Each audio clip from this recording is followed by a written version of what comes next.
The following program was underwritten by the Resource Enhancement and Protection Conservation Education Program. My name is Dave Williams and I work with the University of Northern Iowa Tallgrass Prairie Center. I'm going to talk about calibrating a native seed drill. Why even bother calibrating a drill? Why is that important? Well, when you're talking about planting native prairie, three things can really affect native plant establishment when you're talking about seeding and using a drill. The first thing is seeding depth. And to give you an idea, the ideal seeding depth for most prairie seeds are between an eighth and a quarter of an inch.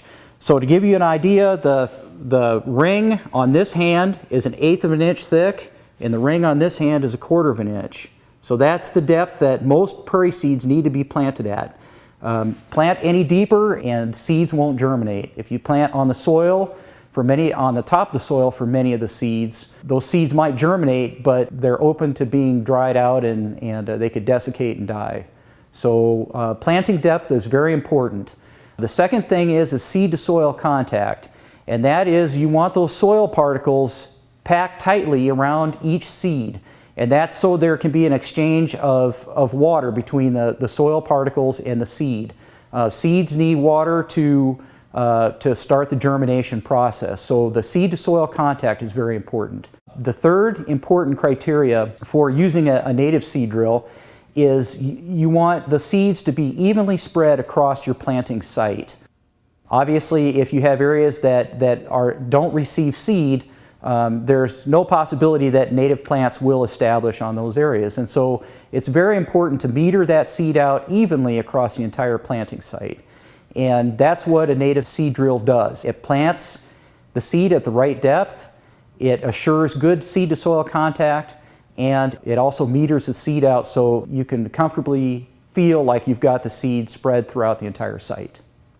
This is the Truax grass drill, and it's a no-till drill. And the reason why it's a no-till drill is because you can use this and you can directly seed prairie seed into killed sod without using any tillage whatsoever. There are other companies that offer no-till drills. This drill weighs about 2,000 pounds. This is a utility drill, and it's only it only drills a 4-foot wide band with each pass. You can get drills that are 6 foot, 8 foot, 10 foot, 12 foot, and so this really is the smallest of the Truax drills that are made, the no-till drills that are made. So when we look at this drill, it connects to your tractor by a 3-point, and the way the drill actually functions is it's driven by a drive wheel, and on the utility drill, the drive wheel is in the back of the drill, towards the center of the drill, but it's in the back of the drill. Now the drive wheels on the larger drills are usually on the side of the drill, but for this particular model, the drive wheel is on the back of the drill. There are 3 boxes that this drill and other grass drills have. The front box, the box closest to the tractor end, this is called the small seed box. And this box is just what it says. You use this for very small seed. The middle box is what they call the fluffy seed box. And this primarily was designed for seed that has their awns and the beards and the parts that make the seed really fluffy and light and makes it so the seed doesn't really flow very well. This box was designed for that. So this is if you have native grass seed that those parts have not been removed from the seed, they need to go into this middle box. The back box is called the cool season box or the grain box, and this is made for seed that flows very easily. In other words, when you can take the seed and you can pour it, it flows more or less kind of like water. It's not lumpy. With this box, you can actually plant corn and soybeans with it, or oats. But with the prairie seed that we have now that we get from our seed vendors, at least here in Iowa, the seed is so cleaned down to such a level that really this box can be used now for most of your prairie seed. And initially when this drill was designed, years back, the seed the cleaning technique wasn't refined like it is now, and so the seed was real lumpy and had all those appendages on the seed, so it didn't flow very well. And this was the primary box that you used to plant native prairie seeds. But like I say, with the cleaning processes that have improved in the last 10 or 15 years, you can use this back box now instead of this box. And we can talk about some of the advantages of using the back cool season box. One is that it actually, I believe, meters the seed a little better than this middle box. And so most of my prairie seedings now are done with this back grain box, cool season box. Part of the calibration process of calibrating a drill is actually mixing the seed. And there's a few steps on seed mixing that you'll need to consider before you actually calibrate the drill. What I have here is seed for one of our campus projects that we'll be seeding this spring. And this is 6 acres worth of seed, of native prairie seed. And I'm going to dump it on the floor just to show you how little seed it is, which makes it even more critical to properly calibrate the drill. This is 6 acres, so that's roughly 6 football fields of area.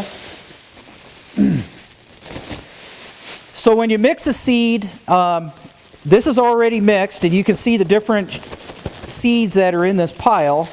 But what we do is when we get the seed from commercial nurseries, it comes in individual bags or packets by each species.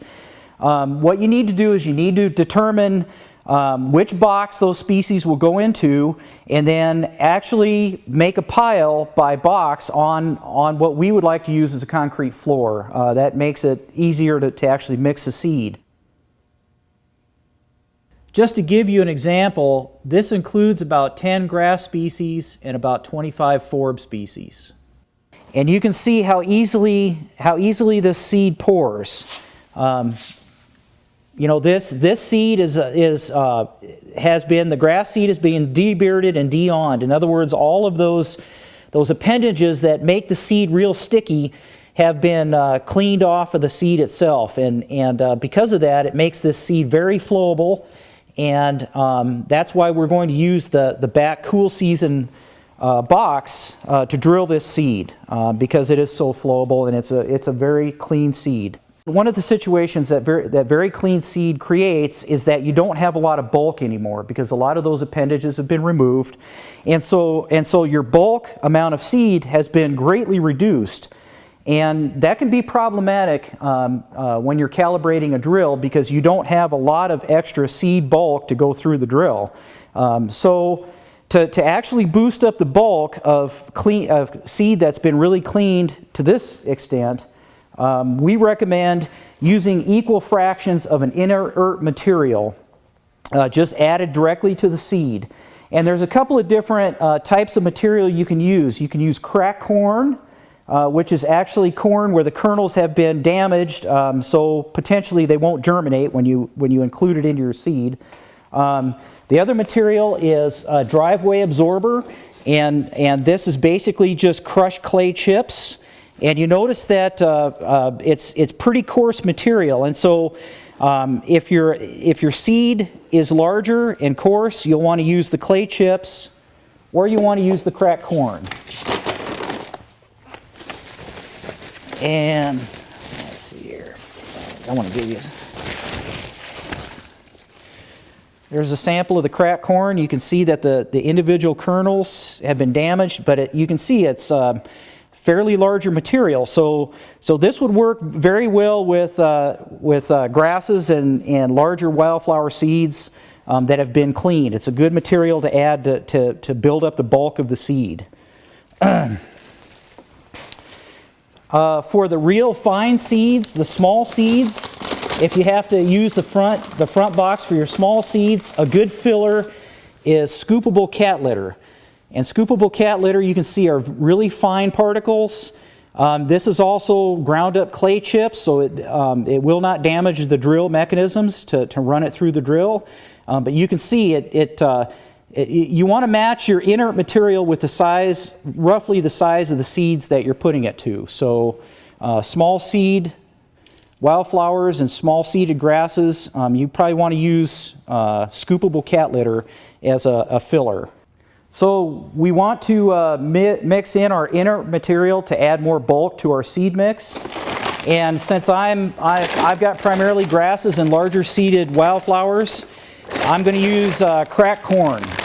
And you'll want to add about an equal amount of inert material to actually your seed quantity. So as just an estimate, I'm just going to add this one bag of cracked corn.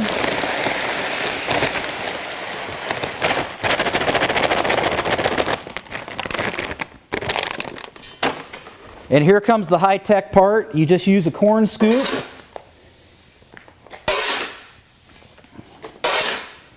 Mix the seed up real well with the inert material. Basically, you know it's mixed when you don't get any real dense spots of your inert material. So just keep mixing. So after you get your seed thoroughly mixed with your inert material, and in our example it's cracked corn, you'll want to rebag it, and this is where you can recycle your seed bags that you had actually purchased the seed from the commercial nursery. So here's our seed bags that the seed came in. My motto is waste not, want not, so I will make sure that I get every seed up off the floor. That's a potential plant, and native prairie seed is kind of expensive, so you definitely don't want to lose any seeds.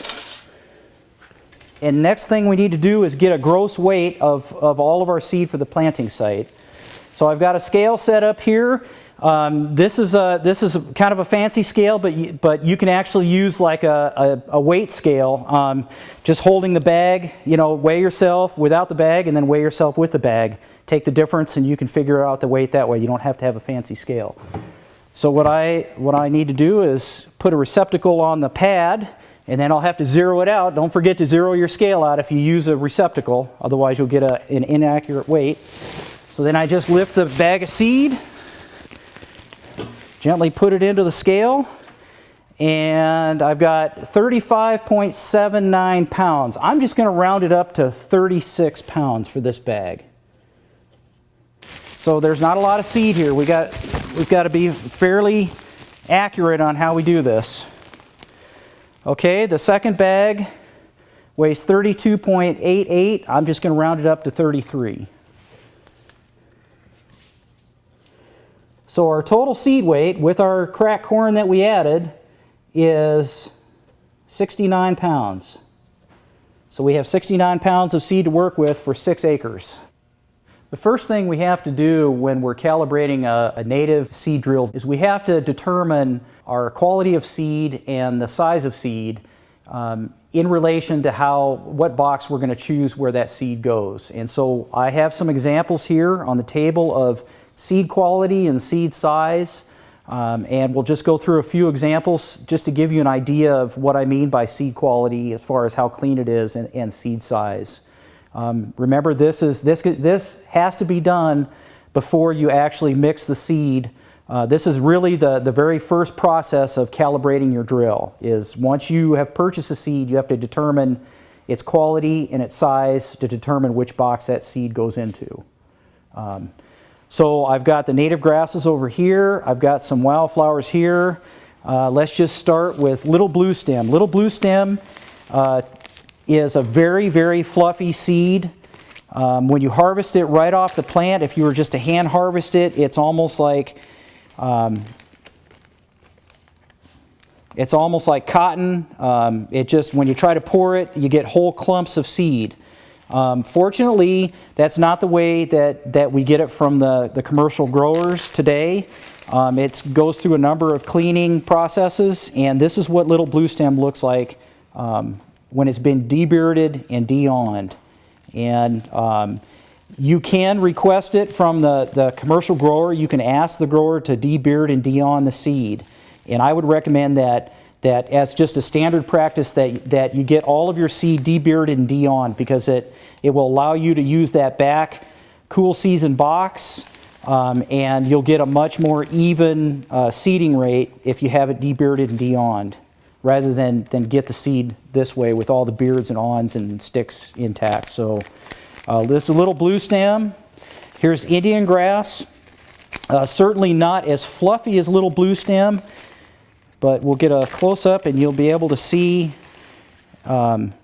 it's kind of a, you can see those little wire projections on the end of the seed, and around the seed itself it's got little hairs, and all those little seed appendages make the seed real sticky, and it makes it so it doesn't flow. Again, if you request debearded and deawned seed from the commercial grower, this is the way you'll see it, you know, in your seed when you buy it. It just flows nice and just flows like water. I can just pour it right out of my hand. That's Indian grass. Big blue stem, very similar to Indian grass. Probably it doesn't have as many hairs on it as Indian grass, but it certainly has the awns, that little projection at the end of the seed. And again, you can see it's lumpy. You can see the projections on the ends of those seeds and all the little appendages. That's big blue stem in its non-clean state right off the plant, and this is what it looks like if you get it debearded and deawned from the grower. And again, it pours nice and smooth, pours just like water. So those are three of the grasses. Probably the most extreme of the native grasses is Canada wild rye, and Canada wild rye, when it comes right off of the plant, has this very, very long curled awn, and you can see I'm just kind of picking the whole thing up, and you can see these long awns on the seed, and that'll just cause it to plug up your drill if you use it in any other box but the middle box. That's what the middle box was made for. The warm season fluffy seed box can handle seed that's like this. So if you decide you don't want it debearded and deawned, you can still run this seed in your drill. There's a box for it. But I prefer to get it debearded and deawned so I can mix all my seed together. And this is what it looks like after it goes through the cleaning process. And you can see most of those appendages are knocked off, and the seed just flows nice and smooth. The wildflowers or the forbs are the same way. In nature, you know, many of these seeds have appendages like awns and hairs. And here's a good example. This is rough blazing star. Again, it's got this real light. A lot of seeds in the aster family have this light, like cotton or parachute tuft on the backside of the seed. Makes it very fluffy. So if you were to use this seed, you would need to put it in the middle box of the drill, the fluffy box seed, because that's pretty fluffy. However, getting it from the grower, if you request that to have it deawned, all that fluffy material is knocked off the seed, and you get a nice, very flowable seed. And this is pretty common of almost all the species in the aster family. Stiff goldenrod is another one. Here's the seed with the little fluff on it connected to each seed. You can see it doesn't flow very well. It's kind of lumpy. Again, if you run that in the drill, it needs to go into the middle box. Here's the seed from the commercial growers, and you can see it just flows like water.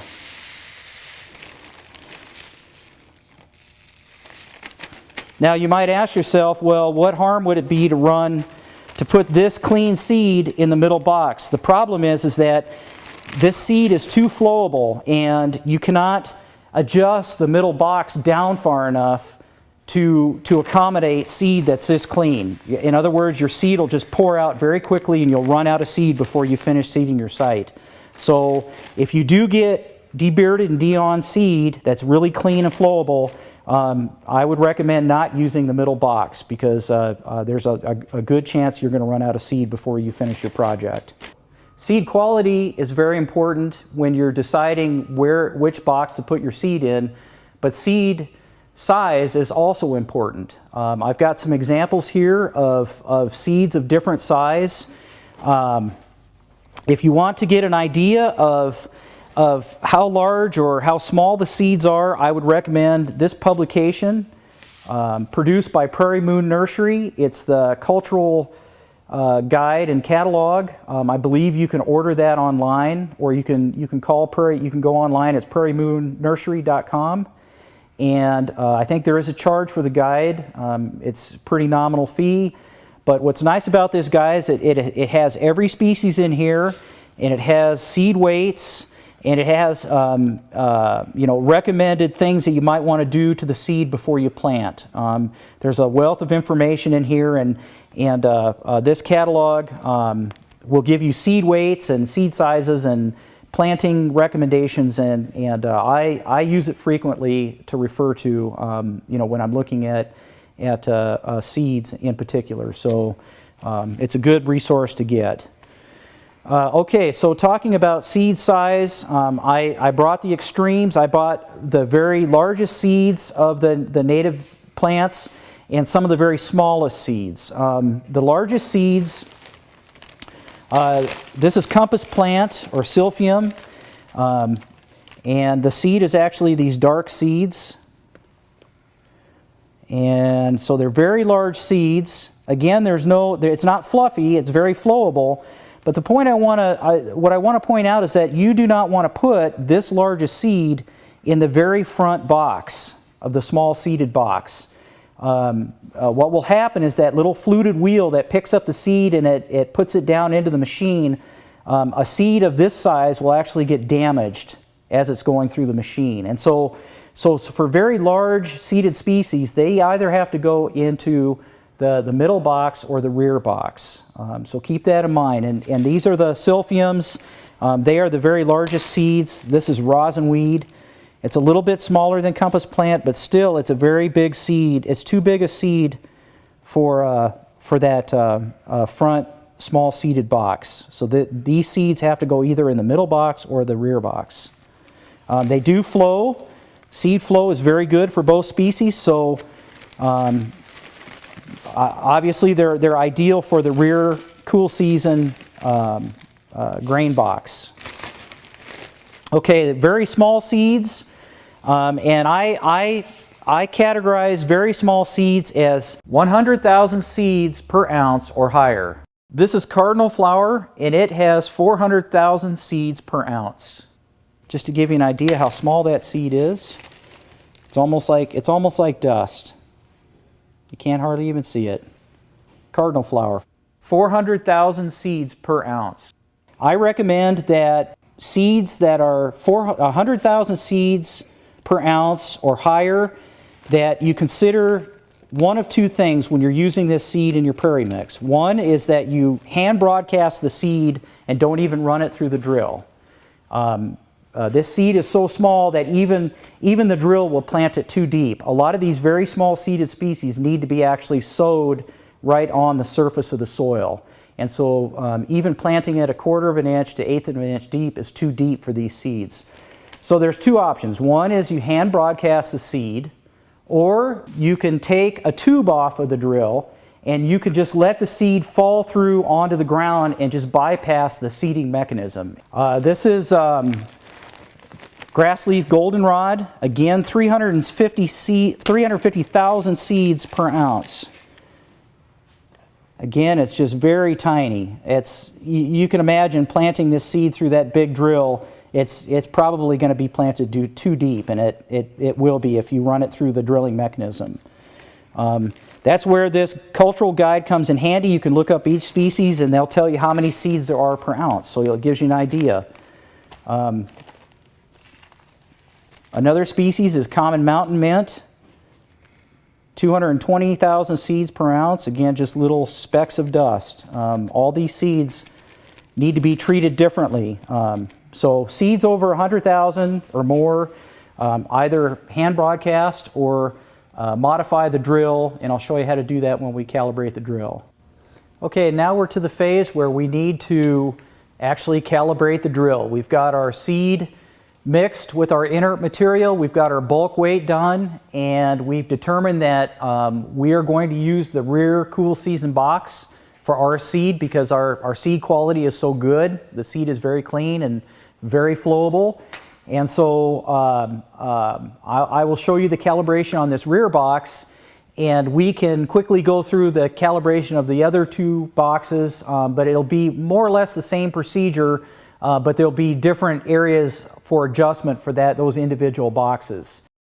Here are some of the things that you'll need to calibrate the no-till drill, and I have them laid out on the table here. First, obviously, your prairie seed, and something to scoop the seed out with so we don't spill those precious seeds on the floor. You'll need 3 containers. I've used ice cream buckets, but large coffee cans will work too, or just anything to capture the seed when you're calibrating.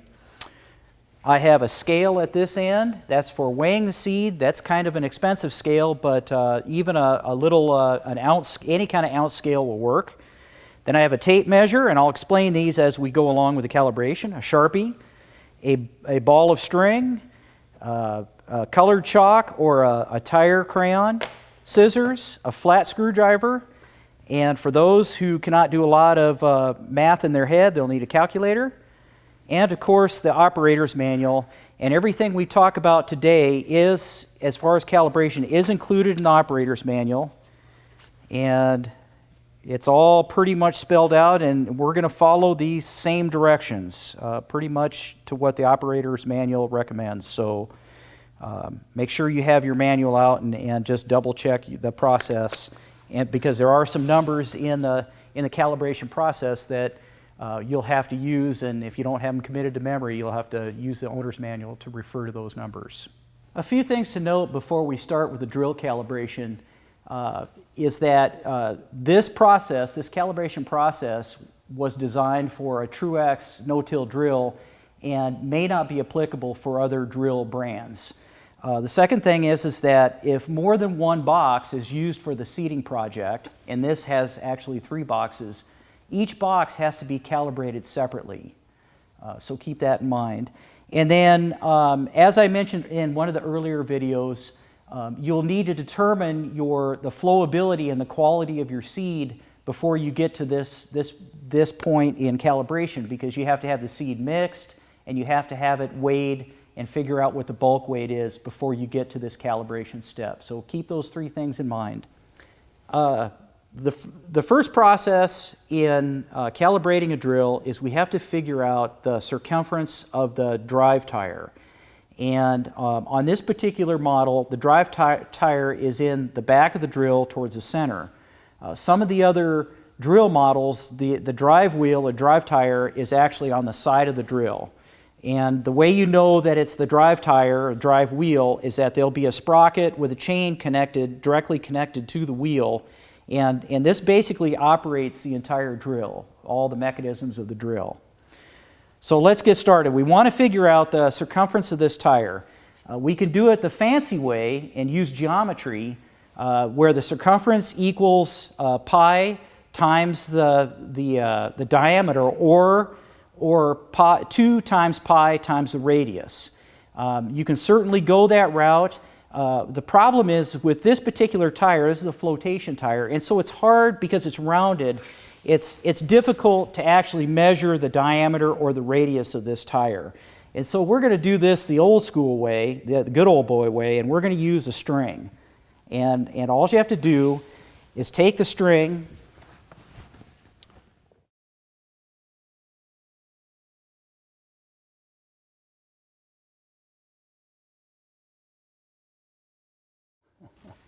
so take the string and go around the outside of the tire. Pull the string tight, and then I have a little Sharpie here, and I'm just gonna put a little line on this string where they meet. Okay. And you remove your string. And the easiest way is just to lay this string out. I just lay it out straight. Just kind of pull it straight there. So there's my little line. So then I get my tape measure. And I just measure the length of string, and it's 70 inches. So we know that the circumference of the tire is 70 inches. Next thing we have to do is convert inches to feet. So basically you take 70 divided by 12. We come out with 5.83 feet. So that's just converting your inches of your circumference into feet. Then we have to take 217.8, and divide that by 5.83. So we come out with 37.3. That's how many revolutions we need to turn the tire to actually calibrate the drill. So I'm just rounding it to 37 revolutions.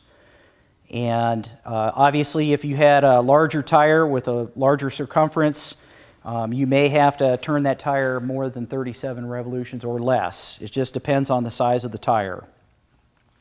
Now you might ask where the 217.8 came from, and that is a factor that Truax gives you. And that's why one of the reasons why you need the instructions for calibration, just to remember that 217.8 number.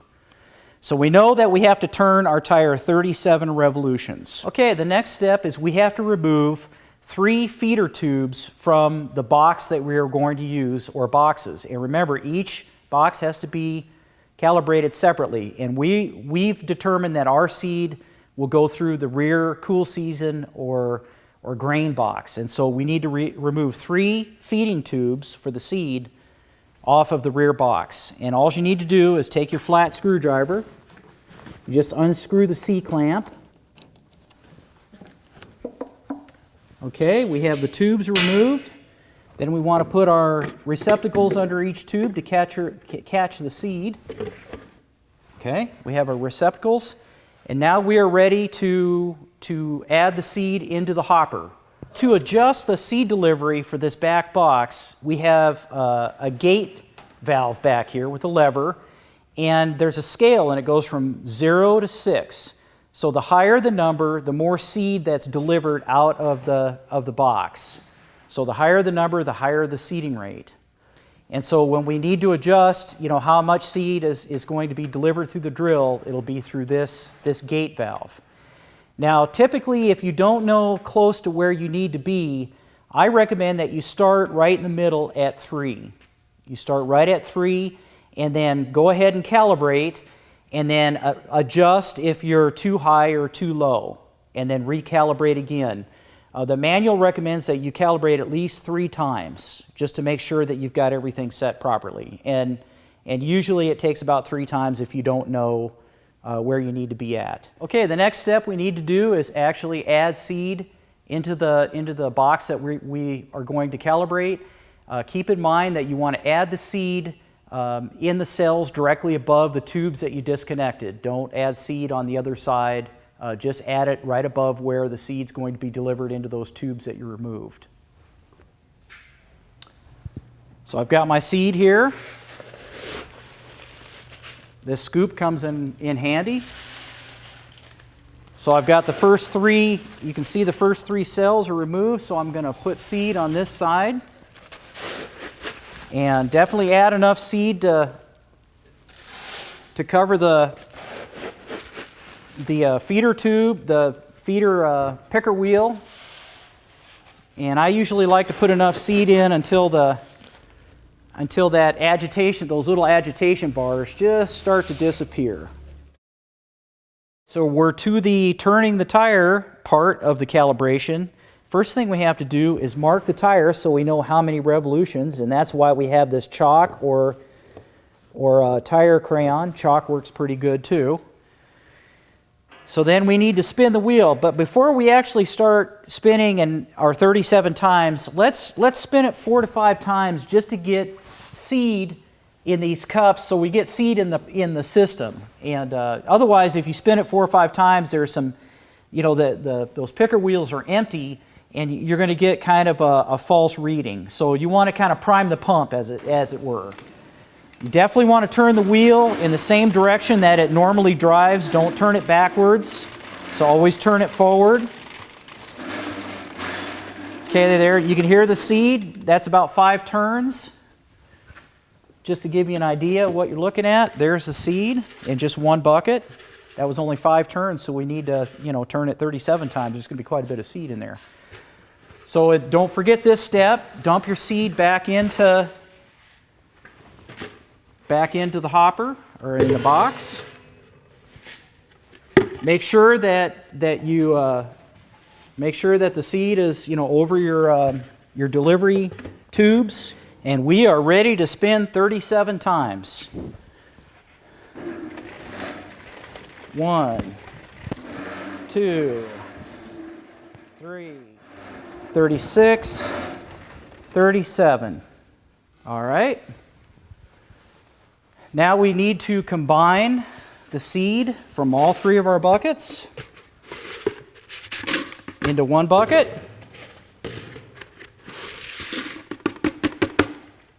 And we need to weigh our bucket.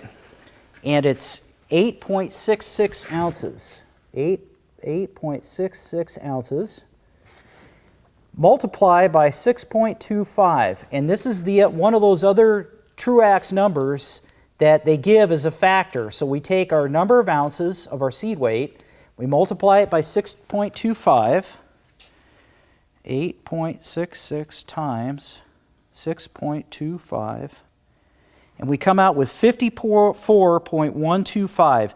That is pounds per acre. That is actually, we measured it in ounces, but that's actually the pounds per acre after you do the multiplication by 6.25. So at our setting, we are going to deliver a little over 54 pounds per acre of seed.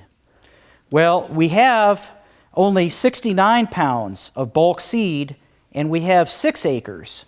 So if we just take this amount, if we just take that 54 pounds and we multiply it by 6 acres, we would need 324 pounds of seed.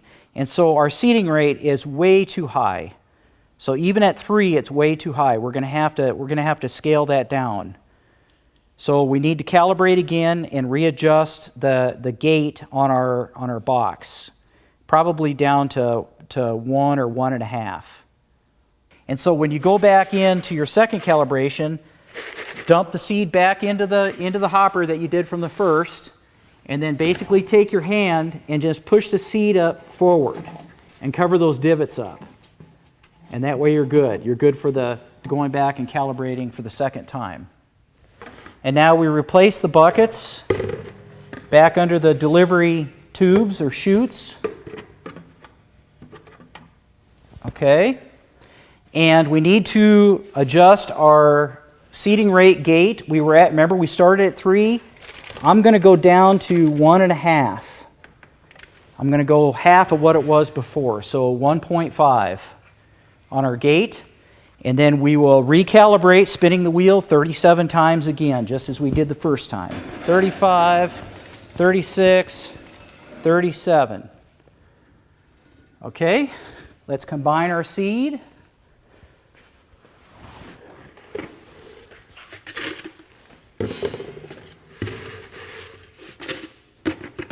From all 3 buckets into one. Let's weigh our seed. And we come out with 1.225. And let's multiply that by 1.225 times 6.25. And that is 7.6 or let's just say 7.7 pounds per acre.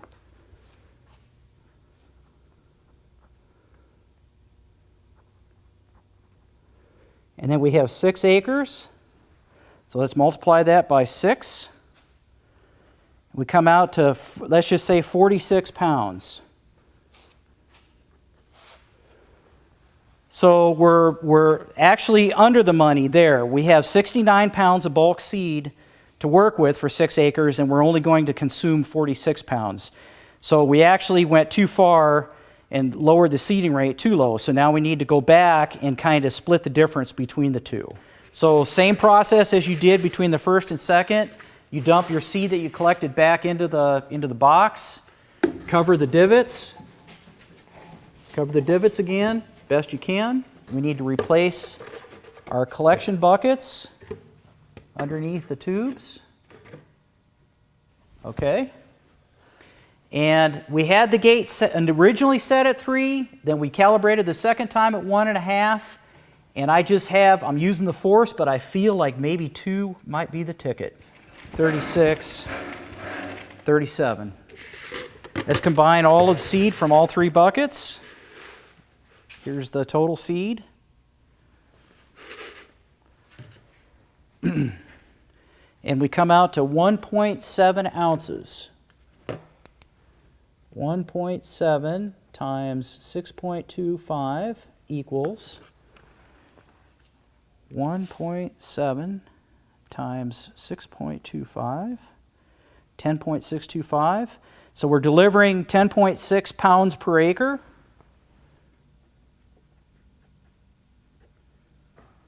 Let's multiply it by our 6 acres, our planting site. And we come out with 63.75 bulk pounds for our planting site, for our 6 acres. And that's just right. We have 69 pounds of bulk available. And I like to keep my seed within about 10% below of what I have available. And that way, if there are areas that I want to run over the site again or reseed some areas, I have a little bit of seed left over at the end of the planting that I can do that. It gives me a little flexibility to run the drill over a couple of areas, that need to be seeded heavy. And so I always like to calibrate the drill a little under than what the available seed I have in bulk. That concludes calibration of the Truax no-till grass drill, but we're not quite done yet. We have to reassemble what we took apart, and depending on if you're going to go out and seed right away or not, you'll have to deal with the seed that's in the box. You really, if there's a period of time between the time you calibrate and the time you're actually going to go seed out in the field, you might be better off to use a shop vac and suck the seed out of the drill and keep it in cold storage until you're ready to seed. You really don't want to leave your prairie seed in a hot box. It'll lose germination, and that seed's fairly expensive. So we'll go ahead and reassemble the tubes back on. When we did our calibration demonstration, we used the rear box, but I wanted to point out the middle and the front box. We're at the front end of the drill, and the middle box is right here. This is the warm season native grass box. This is for really fluffy seed. And you go through the same procedure. You need to remove 3 tubes, and where you remove those are these big tubes right here. So you remove these 3 tubes, and there's a hose clamp on each of the top of the tubes that you take off. These pop off. You put your bucket underneath here, and then you go back, you fill up the cell that's above the tubes that you removed. You put your material, your seed material in there, and then you go back and you spin the wheel just like you did on the rear box. And if you were unfortunate enough, if you have to use all 3 boxes for your seeding project, then you'll have to do each one independently. You'll have to calibrate each box independently. Now for the adjustment for this middle box, it's behind this housing right here. And it's a series of sprockets, and all you do is you remove this chain to go to up, or you can go down, decrease or increase the seeding rate. So to calibrate this front small seeded box, here it is right here. It's a very small box. It's for very small seed. You'll want to remove 3 feeder tubes, which are these tubes here. Now keep in mind these are clear plastic. The tubes that come from the factory are black. They're black tubes. And these are actually anhydrous ammonia tubes that we replaced with. And that way we can see if the tubes are plugged as we're drilling. With the black tubes, you can't tell. So what you do is you pull these tubes out, these 3 tubes. You put your receptacle under here to capture your seed. You put your small seed in the top of the box here, above the tubes that you've removed. You put your seed up here. And then you spin the wheel and go through the calibration procedure just like you did for the middle box and just like you did for the rear box. Now your adjustment, your seeding rate adjustment for this front box is this little gate lever right here, and it goes from 0 to 16, I believe. And so, you know, it just works just like the rear box, same principle, except for it's a much smaller scale, and it's much more finely graduated, because small seeds, just a little movement in the gate on this particular box can make a big difference in the seeding rate. And then once you're done with that, the drill has been calibrated.